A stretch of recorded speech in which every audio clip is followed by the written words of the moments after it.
Ooh.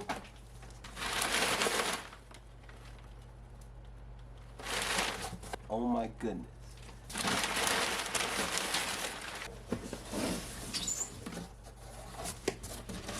What is up, guys? Thank you and welcome back to the channel. Today we are unboxing the one, not the only, PG Exia.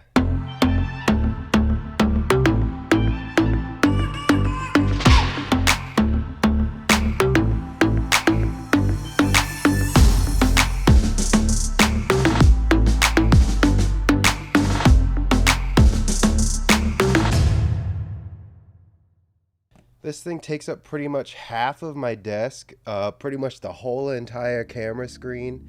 I'm pretty excited for this one. This is my first PG kit, so I don't know what to expect. I know the Exia is supposed to be a little easier to do than most other PGs, but I mean, with that, I'm not too worried about. I would like to say that I have a lot of experience building kits by now. But anyways, like before, let's take a look at the box art.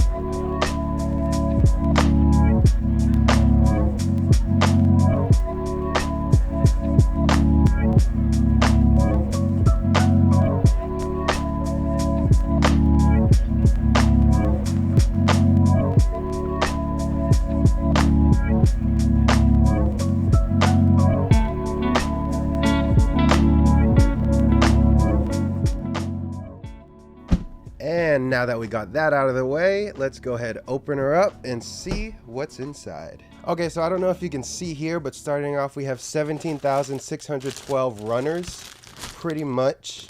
There's so many runners in this kit.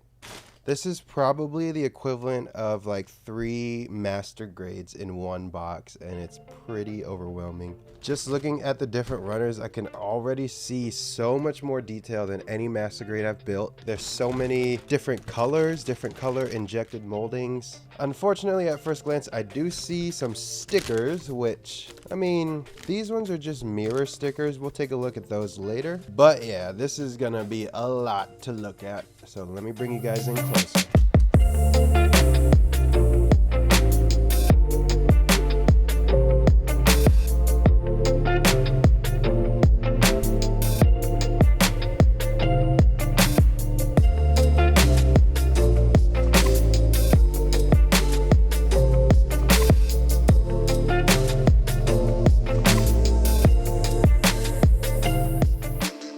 Okay, so this kit came with a lot of runners, 41 specifically, but that also includes these 2 smaller runners for the Setsuna FC figures. However, I am confident that we will be able to get a model that looks exactly like this picture. So let's begin. The first page just talks about the background of the Gundam Exia unit, as well as some details about the GN particles, which is the energy source emitted from the GN drive. This page gives some details about the gimmicks as well as the hand parts, and here we have the different armaments. I'll show you some pictures of those in a little bit. This page goes over the different runners in this set, as well as the sticker sheets and the base parts. I went ahead and went through all of these parts just to make sure I had everything. I don't want to have any mishaps with a missing runner. So here are the pictures of each part fully assembled. So we have the full figure with the hatch open. We have the full figure just normally. We have just the inner frame, the base, the GN short blade, the GN shield, the GN long blade, and the GN sword.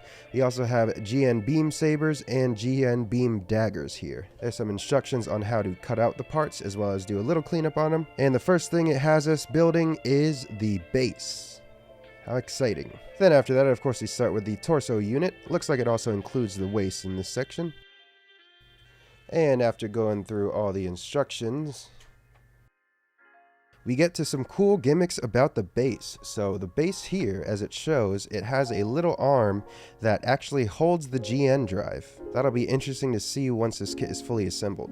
Another neat feature is there are storage locations for the different parts, as well as it looks like the different manipulators for the kit that you can store under the base when they're not in use, which might be pretty often depending on how you want to display this. We have some colorized pictures of the full kit as well as the inner frame, and all the locations for the decals. I don't know if you can tell here, but there are locations for decals on the base itself, so it looks like we have a total of 24 stickers and or decals just for the base. And that is it for the manual. Let's get started on the runners. So like I said, there are a lot of runners here. I'm going to try to go through these as detailed as possible, as quick as possible.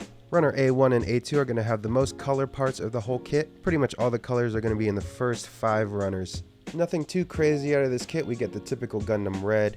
We got some Exia blue, as well as some different shading of blue, kind of like a light purple. And here we have some yellow parts that we've seen on the MG Exia. Let me bring it a little closer and you can see the details here on the chest antenna, as well as the slots between the pectorals. There's definitely a lot of detail in this PG kit.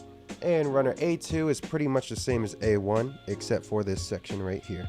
Runner B1 is a clear green, a nice light green, with some different parts covering the side of the joints, as well as the camera here, and some parts of the GN drive. Runner B2 also has some more parts for the joints, as well as parts for the GN drive. It looks pretty standard, however, it is a little rubbery. And Runner C is going to have some holographic parts that'll go throughout the kit. Runner D has some typical frame parts here. Runner E1 is a bunch of armor parts, the white plating along the outside. And Runner E2 is essentially the same as the top half, it's just missing this bottom part. Runner F is some more white armor parts, however, upon closer inspection look to be a lighter white than this previous E1 runner. It makes this E1 runner seem a little more super light gray, just barely off white. And Runner G, we have some parts of the GN drive, what looks to be parts of sides of the head. Runner H is going to have the big back part where the GN drive slots in, as well as more armor parts. Here I can see the 2 chest slots. Runner I has some more frame parts. These look to be mostly part of the torso. Runner J looks to be parts of the waist. And we have 2 K runners here, both of them looking like they have pieces of the leg joints. We have 2 L runners as well. These look to be parts of the beam sabers, the manipulators, and possibly some shield parts and auxiliary flaps. And we have 2 M runners as well. These look like they are parts of the shoulder armor. These right here are some finger joints, and I honestly do not know what these other parts could be. Maybe parts of the shield, different weapons maybe.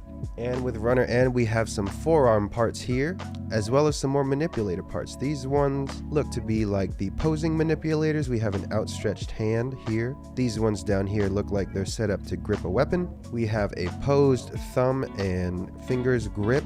Looks like a potential of 5 different sets of manipulators, but I'd have to confirm that later on. We've got 2 O runners. These look to be like leg parts. Here is an area where the holographic part can shine through the leg. And Runner P1, there are some more leg parts.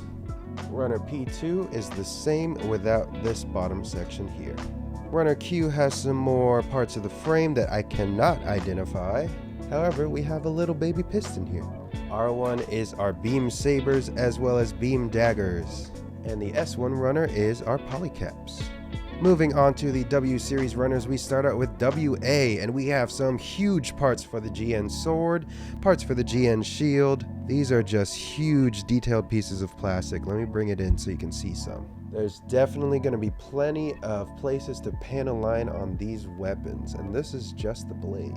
Runner WB1 is some more parts for the accessories. I'm guessing W stands for weapons, which would kind of make sense. And WB2 is this section right here for the smaller parts. Runner WC, we get the blue parts for our GN shield as well as GN sword. And with Runner WD, we get some metallic silver coated parts. This color actually looks really great in person. It's a nice silver. It's not chromed out, which I think is perfect for the GN sword. You will have to be a little careful with these because you can scratch the coating off if you're not careful enough, but if you're going to paint it anyways, that doesn't matter too much. And I don't know if you can tell here, but they undergate the parts, which means they put the nub on the bottom side of the part where you can't really see it after it's attached. That way, when you cut it off, it's cleaner and it doesn't leave a mark where the paint should have been. WE1 looks like parts for the shields as well as the different swords. WE2 is a double up of the top left portion of WE1. WF1 looks like it is green parts for the shield. And I guess there's no WF2. Yep, no WF2. Moving on, we have YA1. This is going to be Setsuna FSEI in the seated position. This one will slot into the cockpit with this tab right here. And runner YB1 is Setsuna in a standing position. And that is the last of the runners, so let's move on to the base. Part XA is the base. Like it talked about in the manual, there are some spaces for the weapons and manipulators to slot in here. Everything looks to be molded for a specific purpose. And this section right here will be for the LED kit if I ever manage to get one.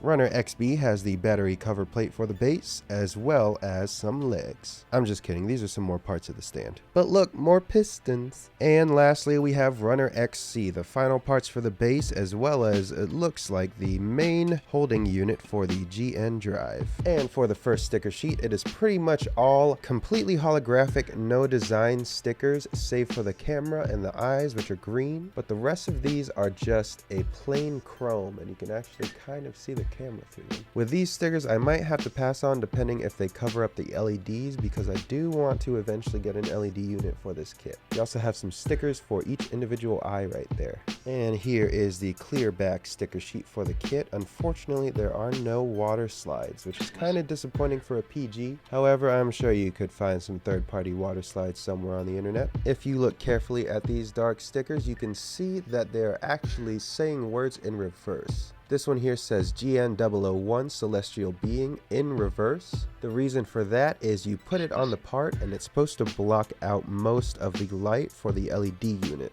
As the LED unit shines through, it'll shine through in reverse, so it should read Celestial Being regularly. So anyways guys, that is the full kit. As you can see, there is a lot of runners here that is going to take a while to build. And I even have some still here on the side, probably about 6 of them on the side that didn't fit on my desk. Unfortunately, this is not the next project in my backlog. I'm hoping to get it within the next 2 or 3 builds. But to make sure you stay notified for when I do a live build, you can follow me at twitch.tv/amilla. I've been kind of using my Twitch account not as a platform for people to watch me necessarily, but more so to build alongside and kind of have company when you're building, and inspiration and encouragement, if you would. I've had a couple people come in and out of the channel just saying, hey, I'm working on so-and-so kit. Hey, what kit do you like? Hey, what kit have you built? Have you ever done this? And it's usually a good time just talking with random people about Gunpla. I mean, it's something we all love. So anyways, that is it for the unboxing, and make sure you give a like, comment, and subscribe to the channel to stay notified for any new videos I post, and let me know how I'm doing. But anyways, hope you guys have a good rest of the day, and happy building.